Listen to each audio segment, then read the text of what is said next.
뿌리 깊이 하나님 나라라는 책에 보니까요, 많은 사람들이 인생에 대해서 이런 질문들을 품고 산다고 해요. 내가 이 세상에 존재하는 이유가 뭘까? 나는 무엇을 위해 살아야 하나? 왜 내 결핍은 채워지지 않는 거지? 내 안전은 누가 보장해 줄 수 있을까? 왜 나에게만 이런 불행이 찾아오는 거야? 의미 있고 가치 있게 살려고 애쓴다고 해서 누가 알아나 주나? 여러분은 어떠신가요? 살면서 이런 질문 해보신 적 있으시죠? 물론 예수님 믿고 난 다음에는 이 질문에 대해서 어느 정도 답을 찾으셨을 것이고요. 또 정리가 많이 되셨을 거라 생각을 합니다. 그래도 문득문득 이런 질문들이 머릿속에 떠오를 때가 있지 않습니까? 제가 며칠 전에 아주 느린 작별이라는 책을 읽었어요. 작가가 정추위라는 대만 사람인데요. 대학의 연구 교수예요. 남편도 대학 교수입니다. 이 저자는 아직 현직에 있고 남편은 퇴직을 했는데요. 어느 날 남편에게 치매가 찾아왔어요. 그래서 이제 24시간 남편을 보살피기 위해서 자신도 일찍 퇴직을 했습니다. 그렇게 지적이고 또 다정하고 책임감 강했던 이 남편이요, 한순간에 무너져 내리는 모습을 보면서 이 저자가 큰 슬픔과 고통을 느꼈어요. 더욱 고통스러운 것은 이 저자가 자기 몸과 마음이 망가지면서까지 최선을 다해서 남편을 보살폈지만 4년 만에 결국 손을 들고 남편을 요양 전문 기관에 보낼 수밖에 없었다는 사실이었습니다. 저도 치매에 관해서 막연한 지식만 갖고 있었는데요. 그 책에 아주 자세히 묘사되어 있는 그 치매의 증상들을 보면서 또 그런 치매 환자들을 돌보는 이들의 엄청난 고충을 보면서 마음이 많이 무거웠어요. 그런 상황을 맞닥뜨리게 된다면 인생이란 도대체 무엇일까?부터 시작해서 꼬리에 꼬리를 무는 질문들이 이 머릿속에 떠오르지 않을까 싶더라고요. 그런데 참으로 다행이고 감사한 것은요, 우리 그리스도인들에게는 인생의 근본적인 질문들에 대한 답을 올바로 찾아갈 수 있는 하나님의 말씀이 주어졌다는 사실입니다. 오늘 본문 말씀도 그렇습니다. 우선 구원에 관한 이야기를 나누려고 하는데요. 오늘 우리가 다루고자 하는 주제는 구원을 바탕으로 하기 때문이에요. 자, 여러분, 구원에도 시제가 있는 것 아십니까? 구원을 생각하거나 말할 때 사람들이 가장 많이 떠올리는 시제가 무엇일까요? 과거, 현재, 미래 중에서. 네, 과거입니다. 나는 구원받았어. 구원받았어. 네, 이런 식으로 말이죠. 네, 성경에도 구원을 과거 시제로 언급하는 구절들이 있어요. 오늘 본문에도 나옵니다. 하지만 그보다 훨씬 더 많이 언급하고 있는 시제가 바로 미래입니다. 네, 오늘 본문에 나와요. 그리고 현재 시대도 있습니다. 이처럼 구원에는 삼중적인 시제가 있어요.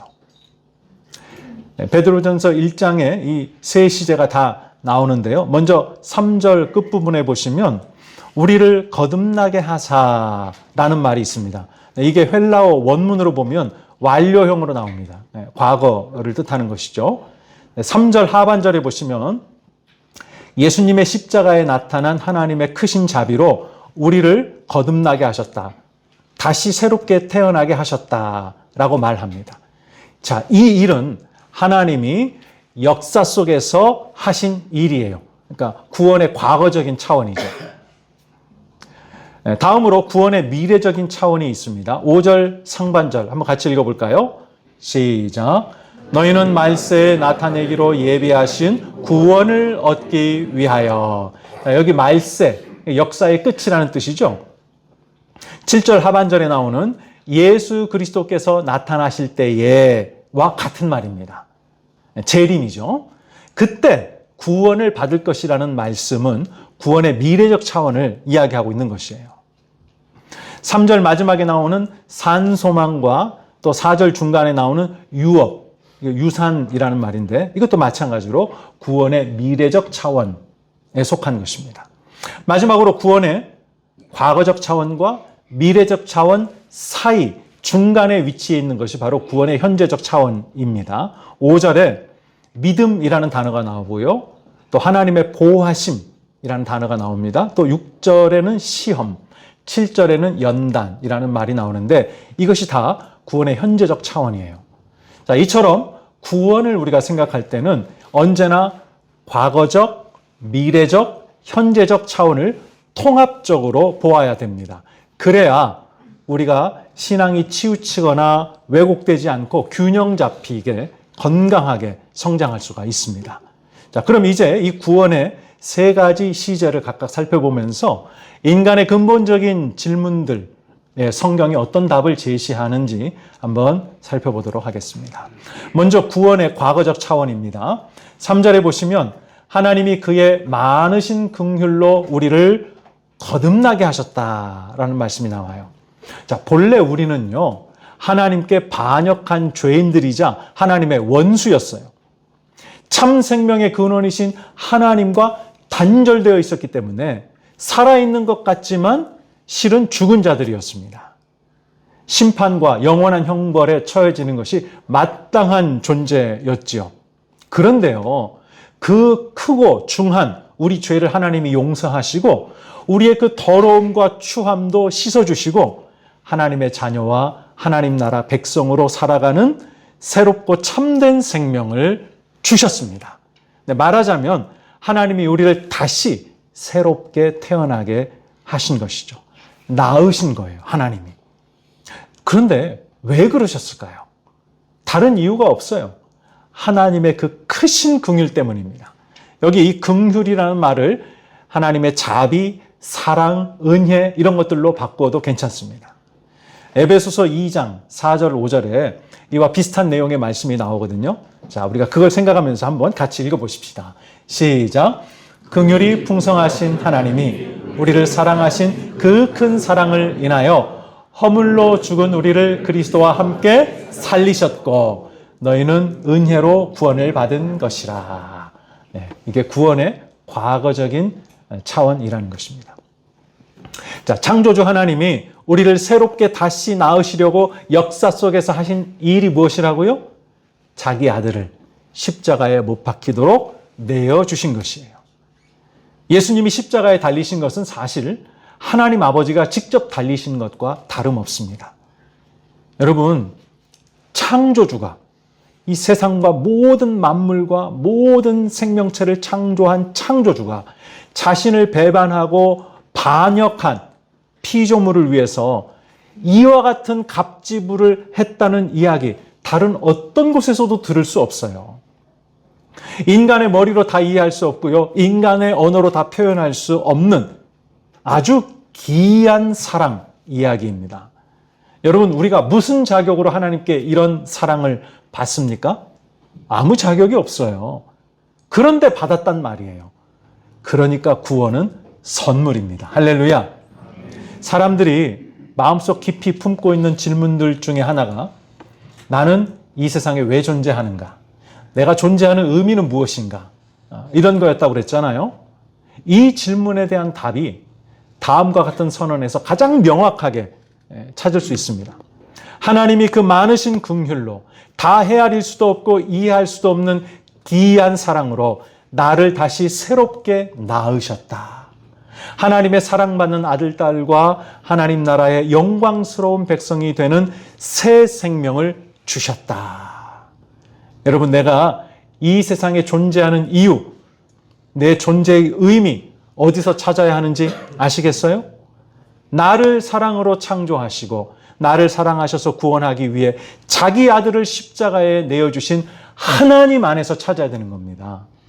여러분, 하나님 외에 다른 데서 내 존재의 이유와 목적을, 의미를 찾으려고 하면요, 낭패를 보게 됩니다. 여러분, 이런 걸 한번 생각을 해보세요. 지금 여러분이 능력이 있어서요, 많은 일들을 잘 감당해요. 또 많은 관계들을 잘 관리하고 유지하고 있어요. 만약에 거기서 내 존재의 의미와 이유를 확인하고 있다고 칩시다. 하지만 언제까지 그럴 것 같습니까? 그런 것들은요, 언젠가 다 사라지고 상황은 변할 거란 말이에요. 그러면 그때는 내 존재의 의미와 이유도 그것들과 함께 사라지는 건가요? 여러분, 하나님 안에서 찾아야 됩니다. 하나님이 답이에요. 그리고요, 왜 내 결핍은 채워지지 않는 걸까? 이 질문도 많이 하잖아요. 이 질문에 대한 답도 마찬가지입니다. 사람이 느끼는 결핍은 굉장히 주관적이라는 거 아세요? 여러분, 겉으로 볼 때는요, 가진 게 너무 많아요. 부족한 것 하나도 없어 보여요. 그런데 결핍을 느끼는 사람들이 있어요. 그런 사람들이 좀 그것을 이상하게 이렇게 표출을 하죠. 반대로 분명 가진 게 별로 없어요. 열악한 상황이에요. 그런데 행복 지수와 만족도가 높은 사람이 있단 말이에요. 여러분, 이유가 무엇일 것 같습니까?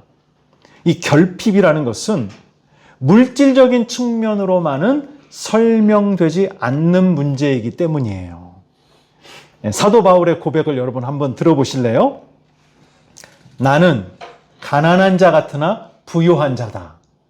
나는 비천에 처할 줄도 알고 풍부에 처할 줄도 아는 일체의 비결을 배웠다. 어떻습니까? 이 결핍의 문제는 정말 주관적인 거예요. 여러분, 뿌리 깊은 이 결핍의 문제에 대한 가장 근본적이고 확실한 답은 바로 하나님의 사랑에서 찾을 수 있어요. 나를 살리려 하늘 보좌를 버리고 이 땅에 오신 그 예수님이 보여주신 하나님의 사랑이 내 속에 충만하잖아요. 그러면요, 남들이 볼 때 결핍인데 나는 그걸 결핍으로 느끼지 않습니다. 나에게 없는 것들을 자꾸 떠올리면서 불평하는 대신에 하나님이 내게 주신 것들을 생각하면서 감사하게 돼요. 너무 놀랍지 않습니까? 구원의 과거적 차원은 우리에게 이와 같은 은혜를 가져다 줍니다. 여러분 모두 이 은혜를 누리시기 바랍니다. 이번에는 구원의 미래적 차원을 한번 생각해 보겠습니다. 이 세상을 사는 사람이라면 누구나 가지고 있는 게 있어요. 그게 뭐냐면 소망과 기대입니다. 기대와 소망. 크든 작든 다 가지고 있어요. 그것 때문에 사실 살아요. 버티죠. 근데 안타깝게도 많은 경우에 그 유효기간이 짧아요. 그래서 설령 기대와 소망이 이루어졌다 하더라도 그로 인한 만족과 기쁨이 그리 오래가지 않는 경향이 있습니다. 여러분 사시면서 그런 거 많이 경험하지 않습니까? 그것만 이루어지면, 이것만 해결되면 난 너무 행복하고 좋을 것 같은데, 그래서 그렇게 됐어요. 근데 여러분 그 즐거움과 행복이 얼마나 갑니까? 조금 지나면요 그냥 무덤덤해져요. 그래서 여러분 그걸 유한한 소망이라고 한다면 성경은 그와 대비되는 것으로서 산 소망이 믿는 자들에게 주어졌다고 말씀합니다. 자, 3절 끝에 산 소망이라는 말이 나오는데요. 그럼 이게 구체적으로 무엇일까요? 본문에서 두 가지를 이야기하고 있어요. 하나는 3절에 보시면 예수님이 죽은 자 가운데서 부활하신 것처럼 우리도 죽음을 이기고 부활한다는 소망입니다. 부활의 소망이에요. 여러분 우리가 지금 입고 있는 이 육체, 이 몸은요 쇠약해지고 추해지고 병들고 결국 썩게 될 몸이에요. 여러분 거울 보시다가 문득 깜짝 놀라실 때 있지 않아요? 언제 이렇게 주름이 들었지? 언제 내 얼굴에 이렇게 기미와 잡티가 많이 끼었지? 내 마음은 여전히 30대인데 내 얼굴 보니까 전혀 그게 아닌 게 확실히 드러나는 거예요. 그리고 여러분 나이가 들어가면 들어갈수록 몸이 내 마음대로 움직여지질 않잖아요. 아무리 건강 관리를 잘해도 이거 피할 수 없습니다. 아주 느린 작별이라는 책에서도 확인할 수 있듯이 그렇게 건강하고 지적이고 활발하게 사회적인 활동을 하던 사람도 하루아침에 치매에 걸려서 외부 세계와 단절되고 자기 자신만의 세계에 갇혀버리는 일이 일어날 수 있다는 거예요. 얼마나 슬픈 일이에요. 그런데 산 소망은요, 신비롭고 영광스러운 몸으로 부활하신 예수님처럼 우리도 부활한다는 것이에요. 자, 또 다른 하나는 산소망, 또 다른 하나는 4절에 썩지 않고 더럽지 않고 쇠하지 않는 유업을 상속받는 소망입니다. 유업은 다른 말로 하면 이제 유산이라고 할 수 있죠. 구약에 보면 기업이라고 나오죠. 자, 이게 뭐냐면 하나님이 창조하신 뜻대로 온전히 회복되고 갱신된 하나님의 새로운 세상을 말합니다.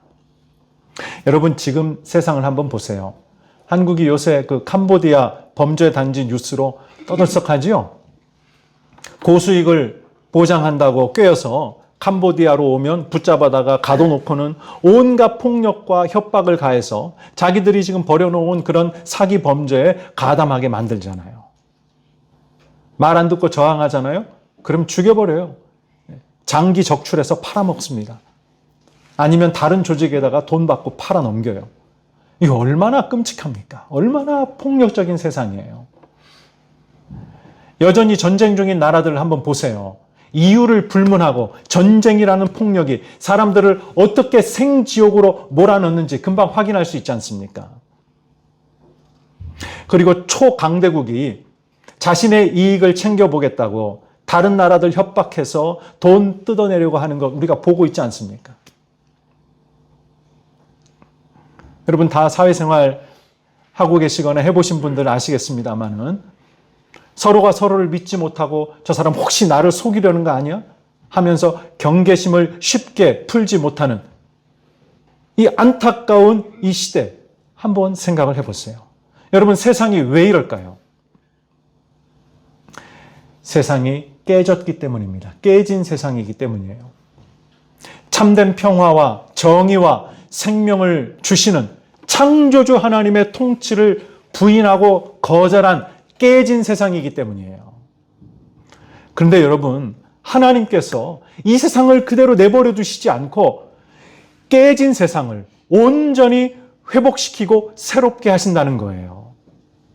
그리하여서 그 새로워진 세상을 우리가 상속받게 해주신다는 것입니다.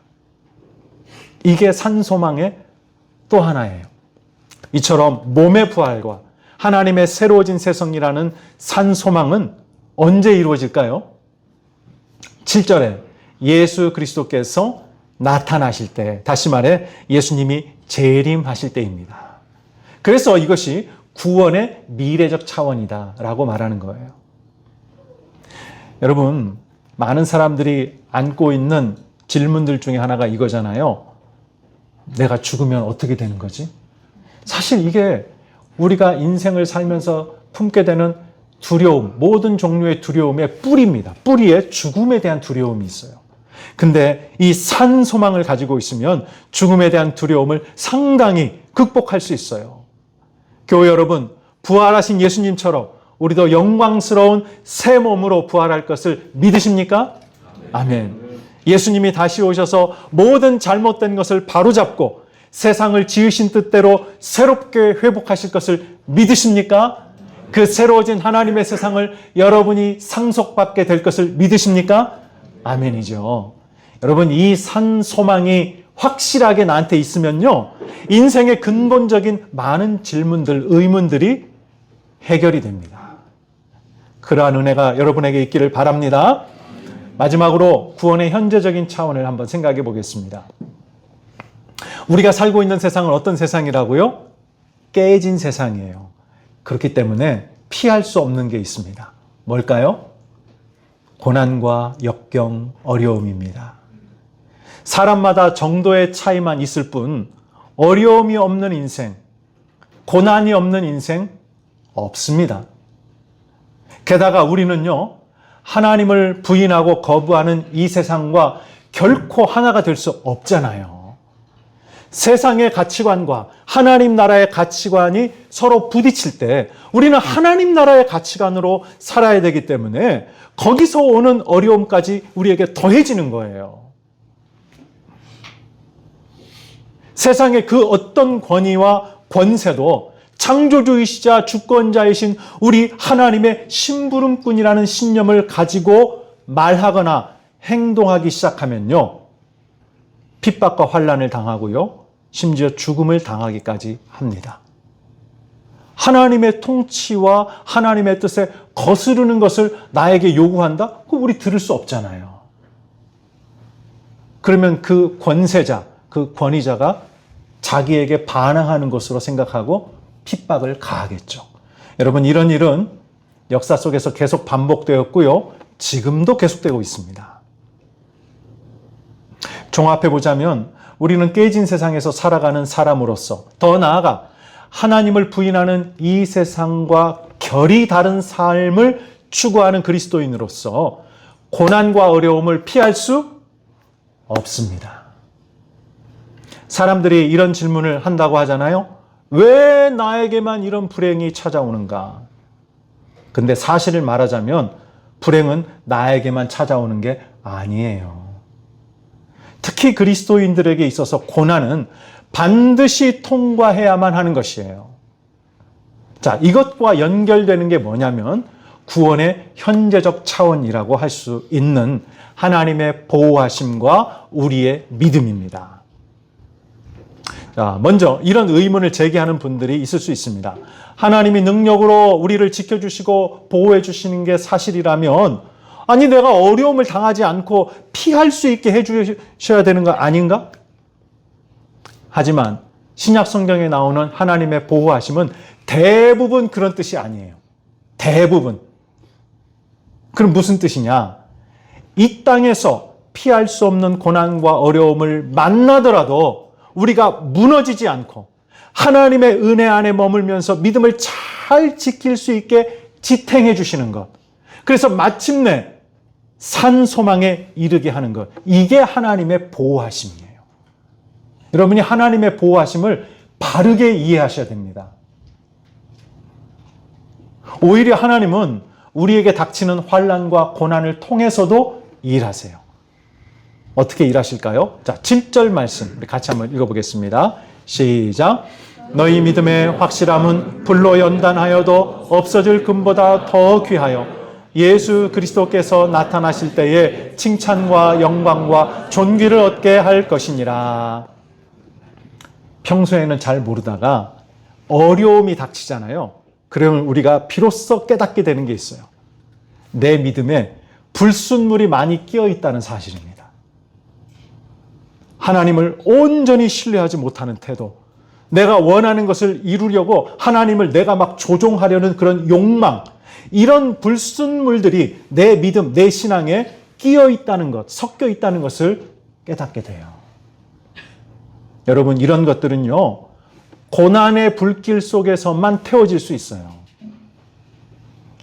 그 결과 하나님과의 관계가 더 순수하고 깨끗해지고요. 예수님을 더 깊이 만나고 그분의 형상을 더 담게 되며 더 순종하게 되는 것입니다. 그리고 그 속에서 전혀 다른 종류의 기쁨을 발견하고 누리게 되는 것이죠. 고난 중에도 기뻐한다. 사람들이 이런 말 들으면 그게 무슨 우리 예전에 많이 썼던 이야기처럼 귀신 신나라 까먹는 소리냐 이렇게 얘기할 수도 있어요. 왜냐하면 너무 역설이기 때문에. 근데 여러분, 그런 신비가 있다니까요. 고난 중에도 기뻐하는 신비가 있어요. 이거는 마치 뜨거운 불로 정련될 때에 순도 100% 순금이 되는 것과 같습니다. 이와 같은 하나님의 보호하심이 효력을 발생하려면 우리 쪽에 꼭 있어야 되는 게 뭐냐? 그게 믿음이에요. 믿음. 여러분, 기독교의 믿음은 단순히 어떤 명제를 사실로 인정하는 게 아닙니다. 그걸 믿음이라고 하지 않아요. 믿음은요, 하나님의 부르심에 합당하게 반응하는 것이에요. 하나님과의 관계 속에서 하나님께 충성과 신뢰를 유지하는 것이에요. 자기 아들을 아끼지 않고 내어주기까지 우리를 사랑하신 하나님을 고난 중에도 신뢰하는 것, 그게 믿음인 거예요. 이 땅에서 여러 가지 시련과 시험으로 말미암아 잠시 슬픔을 겪지 않을 수 없지만 장차 몸의 부활과 하나님의 새로워진 세상의 상속이라는 이 산소망을 굳게 붙들고 놓지 않는 게 바로 믿음이에요.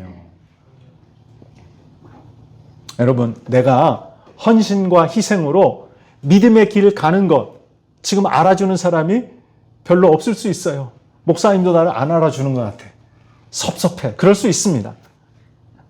근데 여러분, 그렇다 하더라도 7절 하반절과 같이 마지막 날 칭찬과 영광과 존귀를 하나님께로부터 얻게 될 것을 바라보면서 이 헌신과 희생의 길을 끝까지 가려고 하는 것, 그게 믿음인 거예요. 찬송가 338장 1절에 내 주를 가까이 하게 함은 십자가 지는 것 같은 고생이다. 이런 가사가 있어요. 근데 그 다음이 놀라워요. 그러니까 앞에 가사는 뭘 얘기하냐면 우리가 그리스도인으로서 깨진 세상에서 살다 보면, 특히 그리스도인답게 살다 보면 반드시 뭐가 있어요? 고난이 있다는 거예요. 그 다음 보세요. 내 일생 소원은 늘 찬송하면서 주께 더 나가기 원합니다. 이게 믿음이라는 거예요. 이게 믿음이에요. 이런 믿음이 말세에 나타내기로 예비하신 구원을 얻는 참된 믿음이고요. 그래서 참된 믿음은 고난과 삶의 우여곡절을 통과함으로써만 입증될 수 있습니다. 여러분, 우리가 이렇게 되도록 하나님이 우리를 능력으로 지켜주시고 보호하십니다. 이게 바로 구원의 현재적인 차원이에요. 그러므로 왜 나한테만 이런 어려움이 오는가 하는 질문을 우리 그리스도인들은 바꿔야 돼요. 어떻게 해요? 이 어려움을 통해 하나님이 무엇을 이루시려고 하는가? 이 고난을 통해 하나님이 능력으로 나를 어떤 모습으로 더욱 다듬으시고 성숙하게 하실 것인가? 이 환난을 통해 하나님을 기쁘시게 하고 이웃과 공동체에 유익이 되는 어떤 열매를 나는 맺을 것인가? 사랑하는 교회 여러분, 지금 여러분이 직면하고 있는 고난과 시련은 무엇입니까? 여러분의 삶에는 어떤 우여곡절이 있습니까? 여러분은 지금 구원의 현재적 차원 안에 있다는 사실을 꼭 기억하시기 바랍니다. 우리를 살리려 아들을 아끼지 않고 내어주신 하나님의 사랑이 예수님의 십자가에 나타났다는 이 구원의 과거적 차원과 우리를 위하여 예비하신 산 소망이라는 이 구원의 미래적 차원, 이 둘을 굳게 붙들면서 지금도 능력으로 우리를 보호하시는 하나님께 우리의 충성과 신뢰를 보이시는 그런 믿음을 여러분이 꼭 가지시기를 바랍니다. 그럴 때 6절이 말하고 있는 고난 중에도 크게 기뻐하는 신비가 바로 여러분의 것이 될 수 있습니다. 이러한 은혜가 여러분 모두에게 넘치기를 바랍니다. 아멘.